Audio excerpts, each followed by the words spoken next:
Look up to the new symbol of commercial aviation. For from Douglas, the most respected name in aviation, comes the newest transport in the pure jet field, the DC-8 jetliner. Who am I? That can wait till later. My only purpose for the present is to relate to you some of the things I have seen, things I've known were going to happen. A great forward step into aviation's tomorrow has been made. It was inevitable. I want to tell you about the newest son of a distinguished family, renowned for unequaled progress in the history of aviation. I should know. I'm an old friend of the family's. You know the family best by its initials, DC, Douglas Commercial.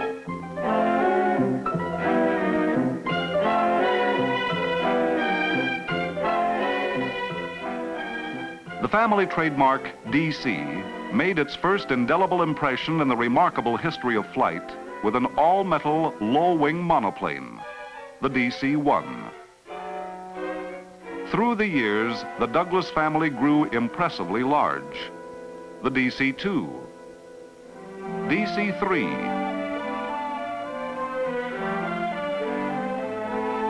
DC-4, DC-5,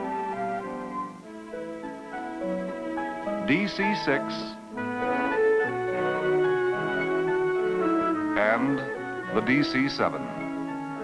With this incomparable history, no wonder more people and more airlines fly Douglas-built aircraft. Nor am I overlooking Douglas's contribution to the military in jet flight, such as the research aircraft X-3. The Navy's mighty midget, the A-4D. The Air Force's versatile B-66 series.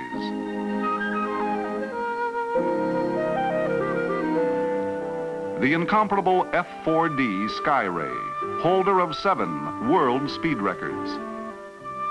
And there are many more. The jet age actually dawned right after World War II, and the Douglas Aircraft Company, already deeply engrossed in building aircraft for the defense of free nations, began concentrating on jet power for the commercial field. With the advent of the Pratt & Whitney JT3 engine, Douglas engineers began pouring their vast experience into the development of a new transport design.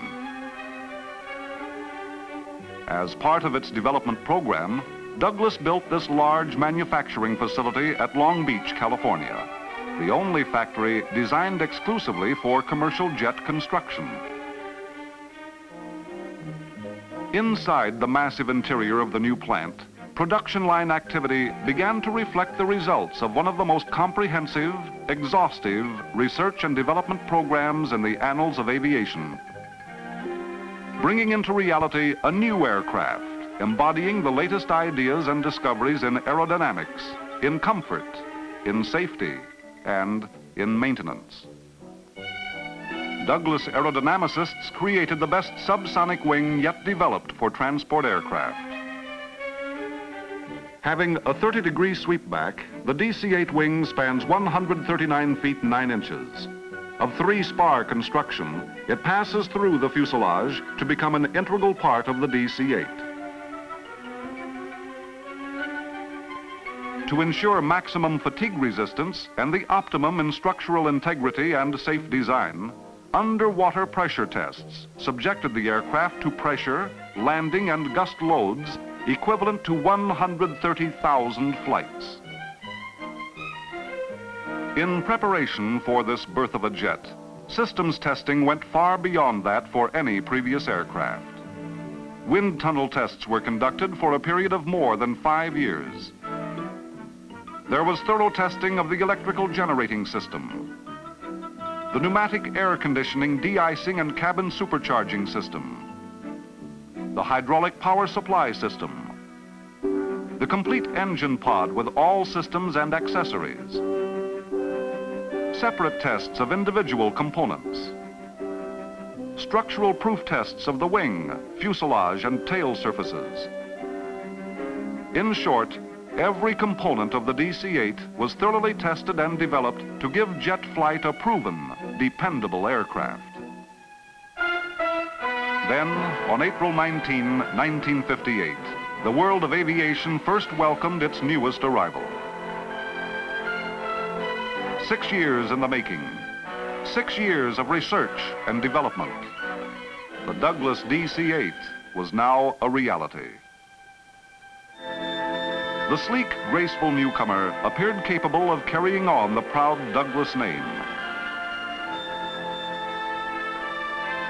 Some of its DC predecessors were there, and these veterans of flight, these aircraft of experience and of incomparable reputation, seemed to be giving this new member of the DC family a thorough appraisal.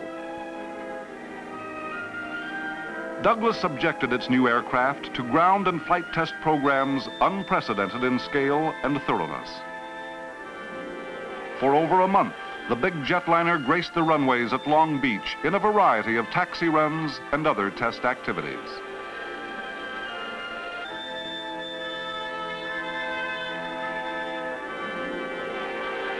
Although twice the size of the famed DC-7, this new aircraft of the jet age can be accommodated by any modern terminal, primarily because of a Douglas-developed wheel arrangement on the main landing gear in which the aft wheels swivel.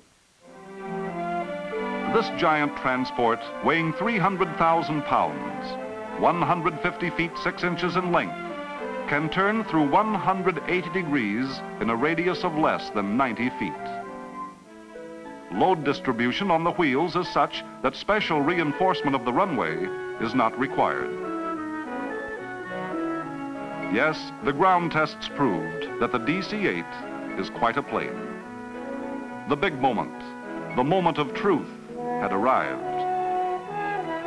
It was time to try out the wings, to learn the jetliner's characteristics and capabilities in flight.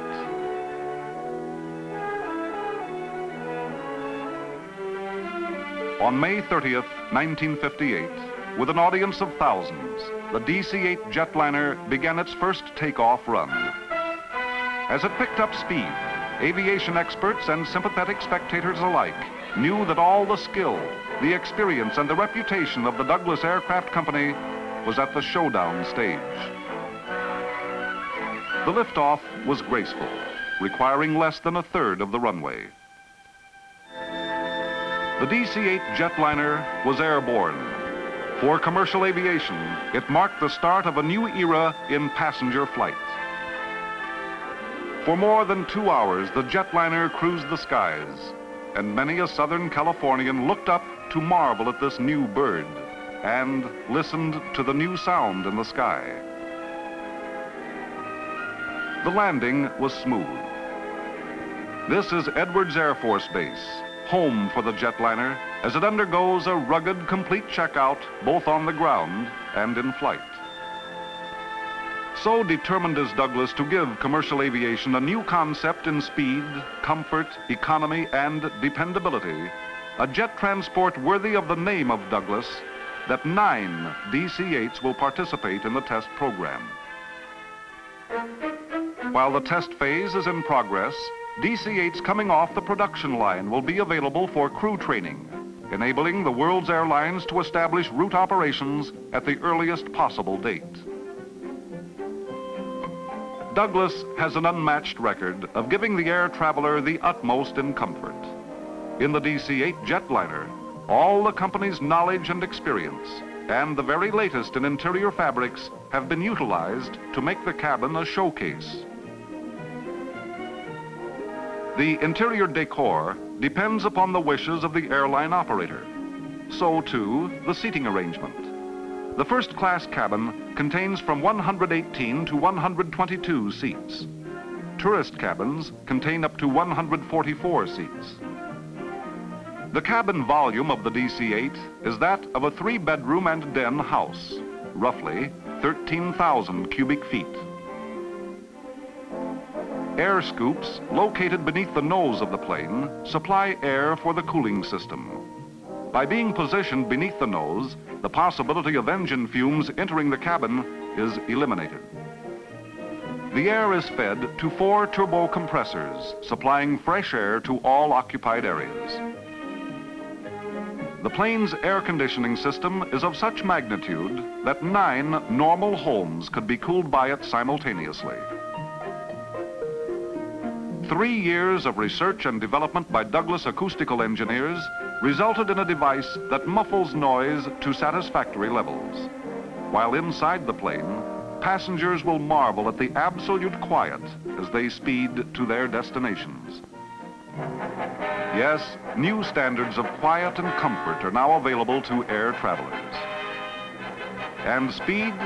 Non-stop transoceanic and transcontinental flights in all parts of the world can be made in less than half the time required for piston-powered or turboprop types of engines.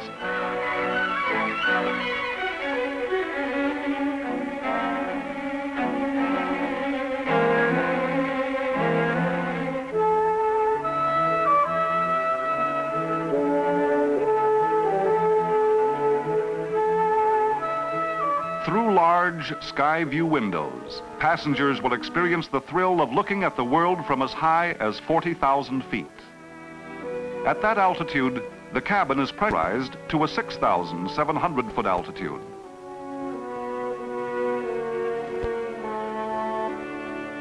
Here is unsurpassed passenger comfort, and for the world's airlines, the maximum in operating economy. Oh yes. Who am I? The name is Dependability. Douglas and I have worked together for decades. In the DC-8, you see the result of Douglas manufacturing skill combined with the experience gained through billions of successful transport air miles. With the utmost confidence of commercial aviation, Douglas, one of the biggest private financial ventures ever recorded, has opened new horizons for jet-powered flight.